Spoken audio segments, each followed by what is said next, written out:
Our lead tonight is about the biggest startup in geopolitics, China's Belt and Road Initiative, and its hero product, the Gwadar Port in Pakistan. It is dying a slow death. Gwadar is part of CPEC, the China-Pakistan Economic Corridor, CPEC. It's a classic cautionary tale, also the story of many startups. It begins with a burst of enthusiasm and a large inflow of investments. But there's no sustainable revenue model and rampant mismanagement. So soon it starts bleeding and then goes bust. That's exactly what's happening with CPEC. The project is going bust and China is trying to cut its losses. Again, starting with the Gwadar Port, it was launched almost a decade back. In all these years, it hasn't turned a profit. Forget profit. It's not being able to deliver on the basics, like receiving ships and moving cargo. Gwadar is failing to do any of this. It's the worst performing out of all of China's port investments. In fact, let me show you this list. These are all the major ports controlled by China. And the number of arrivals that they registered in 2023. Hambantota in Sri Lanka tops this list with more than 400 arrivals last year. Kribi in Cameroon is second with more than 200 arrivals. Lekki in Nigeria received 26 vessels. And finally, we have Pakistan's Gwadar Port, where just 17 vessels docked in 2023. And this trend is not unique to last year. It's been like that for years. Since 2016, Gwadar has been at the bottom of this chart. It has received less than 30 ships every year. It is a flop show. It was launched with tall promises. Both Pakistan and China claimed that this port will transform Gwadar. They said Gwadar will become the next Dubai. Needless to say, it hasn't. But the Pakistani leadership continues peddling lies. Last year, Prime Minister Shehbaz Sharif said they're expanding Chinese investments. Now we are entering the second phase of CPEC, which is even more interesting and extremely helpful in promoting investments, progress and prosperity in Pakistan and also in the region. Investments, progress and prosperity. Pakistan is yet to see any of this. You may ask why. Why did Gwadar fail? For starters, the execution was not right. The success of the project rested on the arrival of ships. But there's a practical problem with Gwadar. It lacks the requisite support infrastructure. China invested over $1 billion into the Gwadar port, but building a port is not enough. You need better connectivity around the port. You need roads, you need highways and railway lines. China was supposed to give additional funds for all of these, but that money never came. So the Gwadar port receives no traffic. There's no point sending a ship there.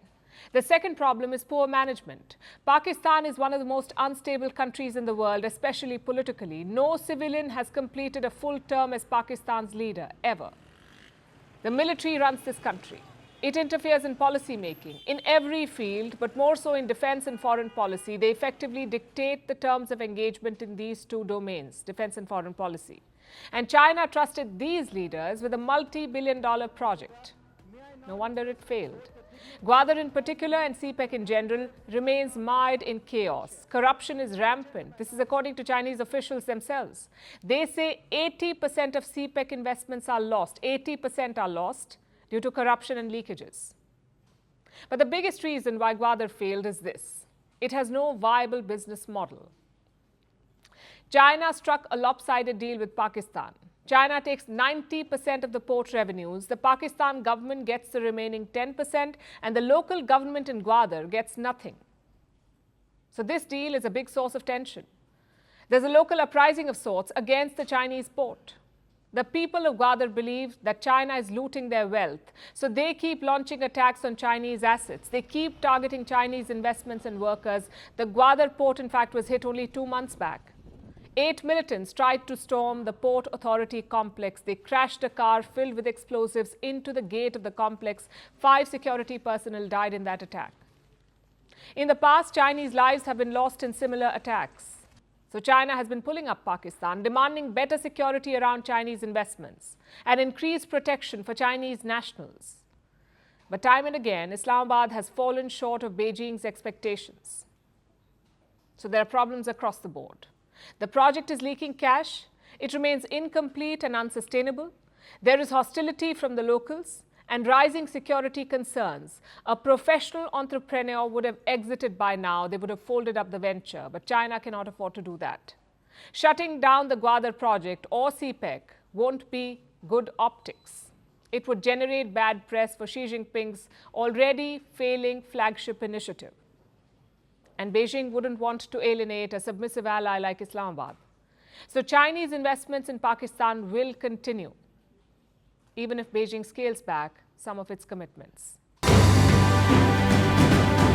Firstpost reports from the world's second largest continent. Hello, I'm Alison Lagrange. A very warm welcome from Durban, South Africa. We get you the news and the newsmakers from Africa. South Africa goes to the polls on the 29th of May. I will track the election and bring you ground reports. Is it the end of the road for the African National Congress? And will former President Jacob Zuma stage a dramatic comeback? From elections to climate change, to innovations and opportunities. As the world's attention shifts, we report from Africa, the heart of the global south. Join me every weekday live on Firstpost.